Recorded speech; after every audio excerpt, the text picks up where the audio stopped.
అమ్మయ్యా, నాకి ఫోన్ అయితే దొరికింది.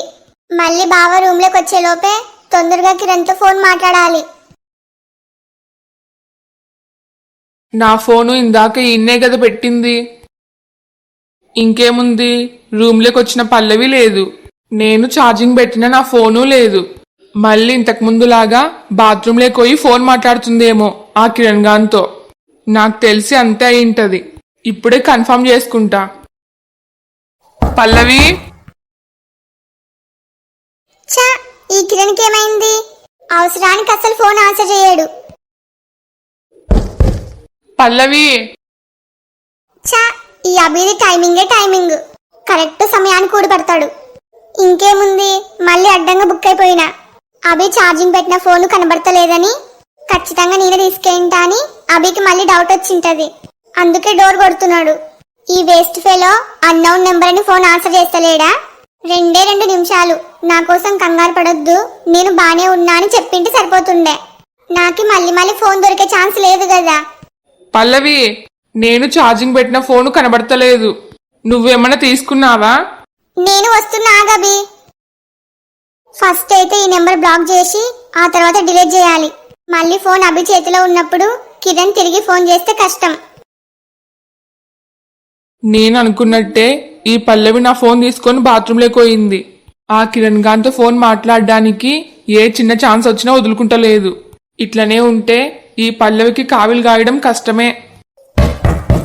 ఇంకెంతసేపు, తొందరగా రా. వస్తున్నా. నీకి నా ఫోన్తో పనేంది? నేను ఛార్జింగ్ పెట్టిన ఫోన్ని తీసుకొని మరి నువ్వు బాత్రూంలోకి ఎందుకు పోయినావు? అంటే నాది ఫోన్ పోయింది కదా, అస్సలు టైం పాస్ అయితలేదు. అయితే నీ ఫోన్ లో కొద్దిసేపు రీల్స్ చూద్దామని తీసుకున్నా. ఏంది, బాత్రూంలో రీల్స్ చూద్దామని తీసుకున్నావా? నీకింకా వేరే ప్లేస్ ఏం దొరికలేదా? అంటే నాకు ఫస్ట్ నుంచి బాత్రూమ్ లో రీల్స్ చూడడం అలవాటు, అందుకే తీసుకున్నా. ఏమనుకోవద్దు. ఇదిగో నీ ఫోన్. మరి నన్ను అడగకుండా ఎందుకు తీసుకున్నావు? నాకి ఒక్క మాటైనా చెప్పాలి కదా. సారీ అభి, నువ్వు చెప్పింది కూడా కరెక్టేలే. పరాయి వాళ్ళ వస్తువులు తీసుకునేటప్పుడు వాళ్ళ పర్మిషన్ ఖచ్చితంగా తీసుకోవాలి. నేను నిన్ని మా అత్తయ్య కొడుకు అనుకున్నా. ఫోన్ లో రీల్స్ చూడడానికి కూడా పర్మిషన్ అవసరం లేదు అనుకున్నా. తప్పు నాదే, సారీ. ఇంకోసారి తీసుకోనులే. పాపం, నేను అట్లా అనేసరికి బాగా ఫీల్ అయినట్టుంది. అందుకే నన్ను కూడా పరాయి వాణ్ణి చేసి మాట్లాడింది. సారీ పల్లవి, నా ఫోనే కాదు నా ప్రాణం కూడా నీదే. కానీ ఇప్పుడు పరిస్థితులకి తగ్గట్టు మాట్లాడక తప్పదు. దీనిలో ఎవరికి ఫోన్ చేసి మాట్లాడినట్టు లేదే. అయినా పల్లవికి ఫోన్ మాట్లాడేంత టైం నేనేడిచ్చినా షూర్గా కిరణ్కి ఫోన్ చేసి లేకుంటదిలే.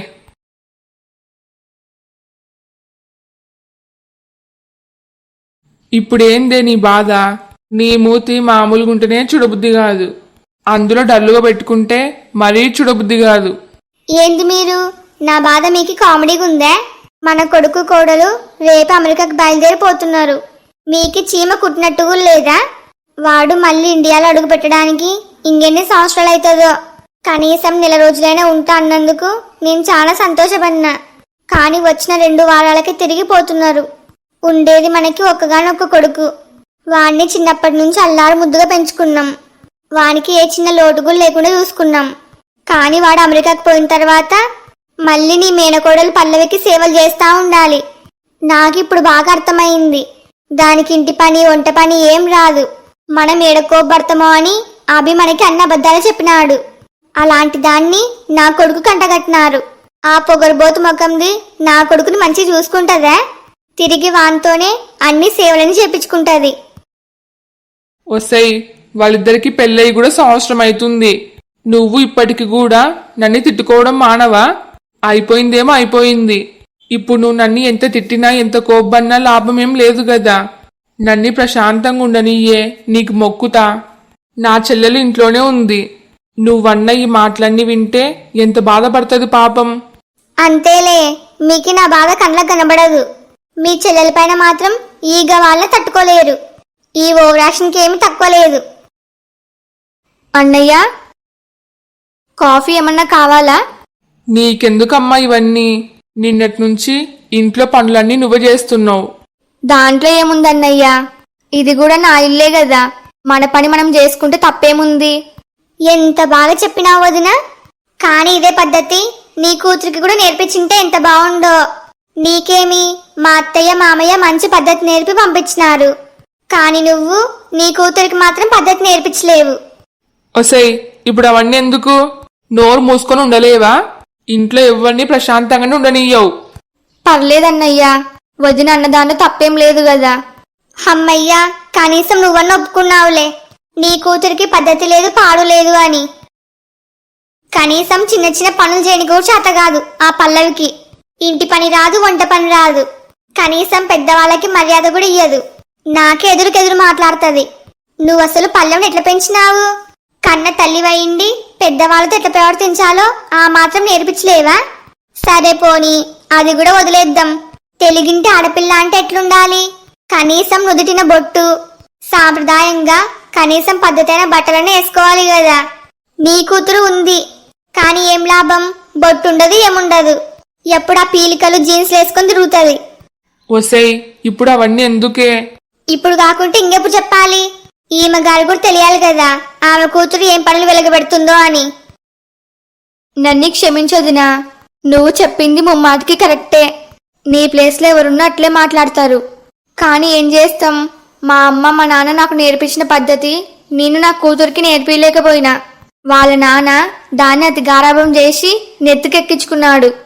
అందుకే నేనిప్పుడు నీతో మాట్లాడాల్సి వస్తుంది. నా కర్మ. నువ్వేమీ మీ వదిన మాటలు పట్టించుకోవద్దు. నీకి దీని గురించి మొత్తం తెలిసిందే కదా. ఎప్పుడు ఏదో ఒకటి అంటనే ఉంటది మనుషుల్ని. నువ్వు లోపలికో అమ్మా. నాకి వేరే పని పాట ఏం లేదు ఇంకా. అందుకు ఎప్పుడు మనుషుల్ని ఏదో ఒక మాట అంటనే ఉంటా. అంతే కదా మీ ఉద్దేశం? అవునంతే.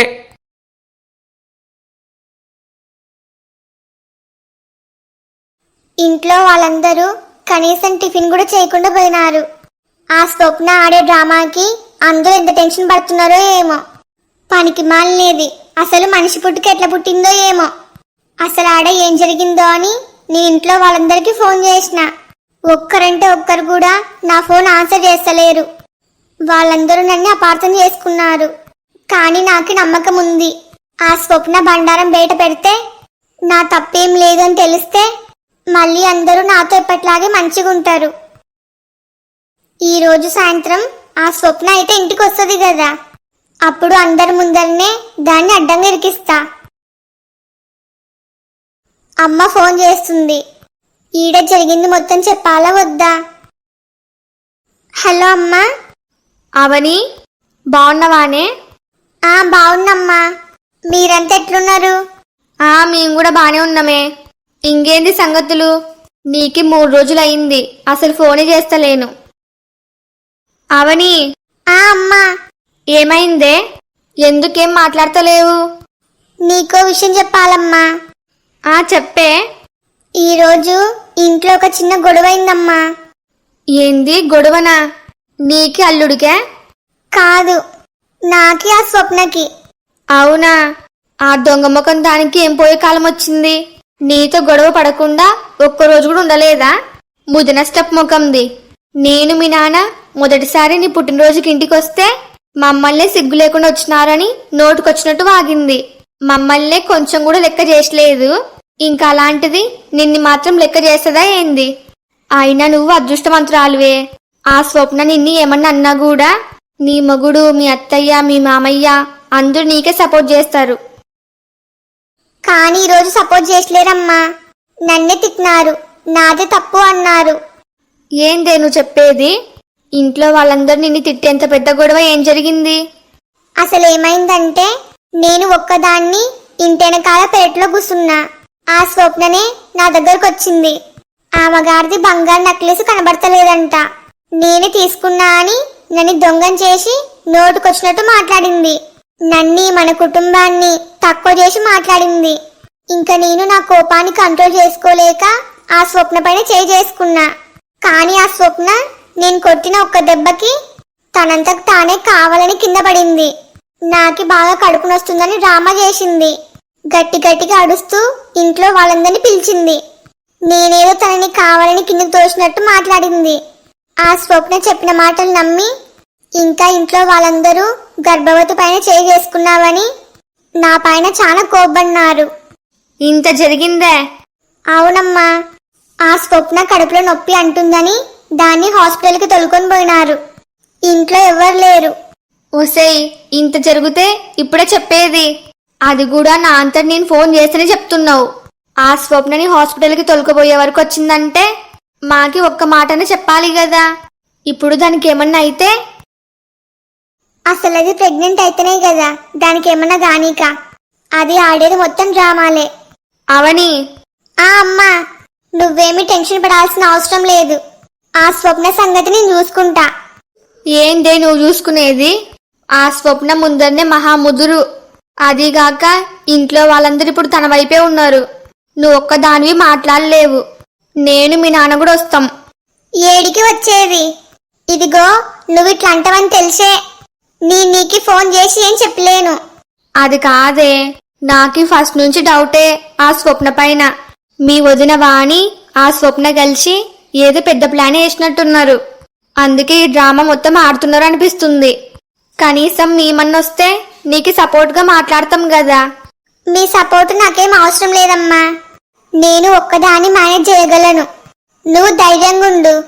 అంతగా నాకేమన్నా అవసరం అయితే నేనే ఫోన్ చేస్తా కదా. అంతే అంటవా? అంతే. దీని గురించి నాన్నకు కూడా ఏం చెప్పొద్దు. మళ్ళీ ఊక కంగారు పడతాడు. సరే చెప్పనులే. నువ్వు జాగ్రత్త.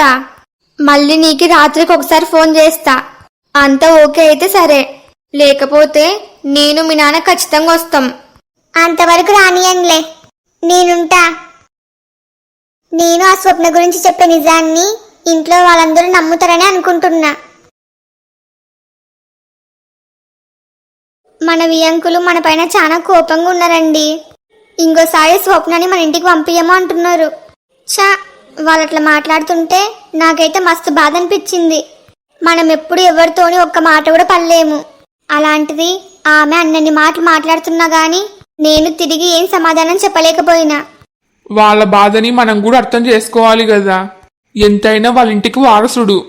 వాళ్ళ కోపంలో అర్థం ఉంది. మళ్ళీ కొన్ని రోజులు పోతే అన్ని అవే సర్దుకుంటాయిలే. మీరు ఏమన్నా అనుకోండి, దీనికి కారణం మొత్తం అవనీనే. నేను ఆవణిని ఎంత బాగా చూసుకున్నానండి. నా కన్న కూతురు కంటే ఎక్కువ చూసుకున్నా. చివరికి అవని కోసం నా కడుపున పుట్టిన పిల్లల్నే నోటికొచ్చినట్టు మాట్లాడినా. నా కన్న కూతురు కంటే ఎక్కువ చూసుకున్నా. కానీ ఇప్పుడు ఏం చేసిందో చూడండి. నాకి బాగా బుద్ధి చెప్పింది గదు. నువ్వు ఇట్లా అనుకోవడం సహజమే. కానీ ఒక్కటి మాత్రం మర్చిపోవద్దు. మనం అవనిని కన్న కూతురులాగా చూసుకున్నట్టే అవని కూడా మనల్ని కన్న తల్లిదండ్రులాగానే చూసుకేయింది. ఇప్పుడు ఏదో అనుకోకుండా పొరపాటు జరిగిందని మరి అవనిని అంతగా నిందించడం కరెక్ట్ కాదు. ఏమోనండి, నాకు అసలేం అర్థమైతలేదు. ఒకవైపు కన్న కూతురు, ఒకవైపు కోడలు. మనం ఎంత అనుకున్నా చివరికి తప్పు జరిగింది అవని వల్లే కదా. మా, చెప్పురా. మన స్వప్నని ఇప్పుడే డిశ్చార్జ్ చేస్తామంటున్నారు. సరేలేరా, డాక్టర్ ఏమన్నా టాబ్లెట్లు రాసింటే పోయి తీసుకొనిరా. ఆ సరే. రేయ్, నీ ఫ్రెండు రాకేష్ ఉన్నాడా పోయినాడా? ఇంకా ఉన్నాడు. మళ్ళీ మనల్ని తిరిగి ఇంటి దగ్గర డ్రాప్ చేయాలి కదా. అందుకే ఈయన ఉండమని చెప్పిన. సరేలేరా, హాస్పిటల్ బిల్లు మొత్తం కట్టేసెయ్యి. సరే, మీరు పోయి బావకు చెప్పండి. పదండి.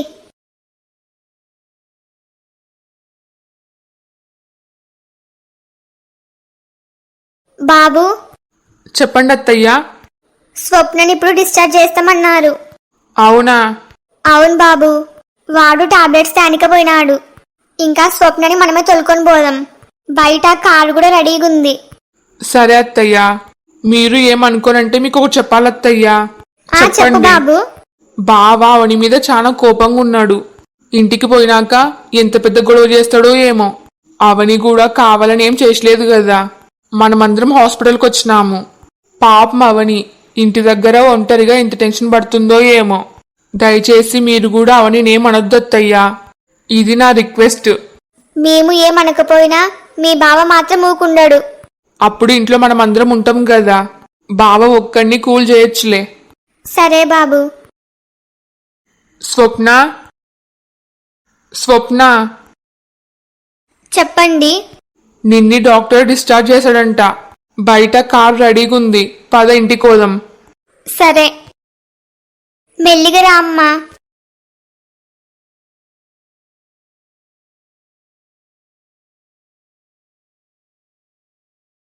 రే రాకేష్, నేను చెప్పినది గుర్తుంది కదా, ఇప్పుడు మా ఇంట్లో వాళ్ళని ఇంటి దగ్గర డ్రాప్ చేసిన తర్వాత పల్లవి గురించి ఏమైనా ఇన్ఫర్మేషన్ కనుక్కోరా.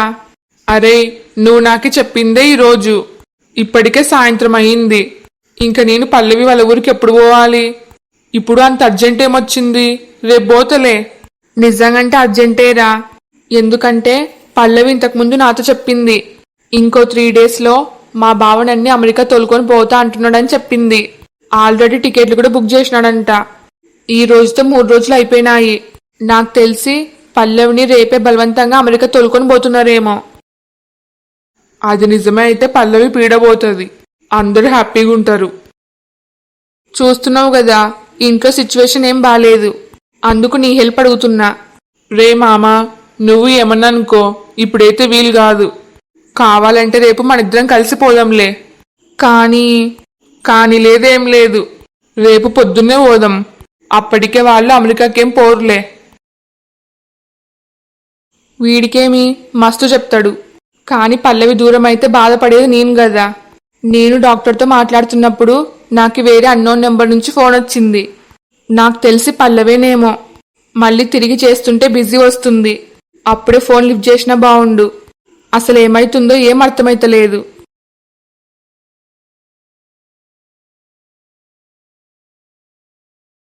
అభి, ఏమైంది అభి? ఎందుకు బాధగా కనబడుతున్నావు? ఇందాక పల్లవి నా ఫోన్ తీసుకొని బాత్రూంలోకి పోయింది. ఆ కిరణ్తోని మాట్లాడడానికి అయ్యింటది. నేను గట్టిగా పిలిచేసరికి రీల్స్ చూడ్డానికి ఫోన్ తీసుకున్నా అని నా ఫోన్ నాకు ఇచ్చిపోయింది. దొంగ ముఖంది, నేను ఫోన్ ఇచ్చలేనని నీ ఫోన్ తీసుకెయిందే? అత్తయ్య, నాకి పల్లవిని చూస్తుంటే భయమేస్తుంది. ఆ కిరణ్ గాన్ని అస్సలు మర్చిపోయేలాగా కనబడతలేదు. ఆయన ఇంకెన్ని రోజులు తన ఆటలు? ఇదొక్క రోజు ఓపిక పడితే అయిపోతుంది. ఎలాగో మీరు రేపు అమెరికాకు పోయిన తర్వాత పల్లవేం చేయలేదు. కాని అత్తయ్య, రేపు పల్లవిని ఎయిర్పోర్ట్కి తొలుకొని పోవడం ఎట్లా? నా దగ్గర ఒక మంచి ప్లాన్ ఉంది. నీ ఫ్రెండ్ది చెన్నైలో పెళ్ళుందని చెప్పు. ఖచ్చితంగా ఇద్దరం కలిసి పోవాలని చెప్పు. పెళ్ళి అయిపోగానే తిరిగి వచ్చేద్దామని చెప్పి నమ్మియ్యి. ప్లాన్ బాగుంది గాని పల్లవి వస్తుందా? ఈడ నేనున్నిందెందుకు? దాన్ని ఒప్పిడానికే కదా. నేను చూసుకుంటలే.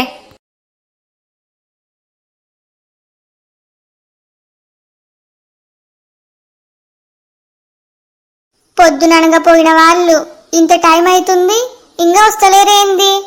మళ్ళీ నేను ఫోన్ చేస్తుంటే కూడా లిఫ్ట్ చేస్తలేడు. ఈసారి మా అమ్మయ్యకి ఫోన్ చేద్దాం. ఏదో కారు వచ్చినట్టుందే. అమ్మయ్యా, వచ్చినారు. ఇప్పుడు ఎంత పెద్ద గొడవ అవుతుందో. హలో ఫ్రెండ్స్ అందరికి, ఈ వీడియో మీకు నచ్చిందా? నచ్చితే లైక్ చేయడం మాత్రం మర్చిపోవద్దు. అట్లనే ఈ వీడియోని మీ ఫ్యామిలీ అండ్ ఫ్రెండ్స్ కి షేర్ చేయండి. ఈ స్టోరీ యొక్క రాబోయే మిగతా పార్ట్స్ కోసం మా ఛానల్ ని ఇప్పుడే సబ్స్క్రైబ్ చేసుకోండి. వీడియోకి హైప్ ఇవ్వడం మాత్రం మర్చిపోవద్దు. మీ ఫీడ్బ్యాక్ ని కామెంట్ చేయండి. నాకు సపోర్ట్ చేయొచ్చు కదా please. Thanks for watching. Bye bye.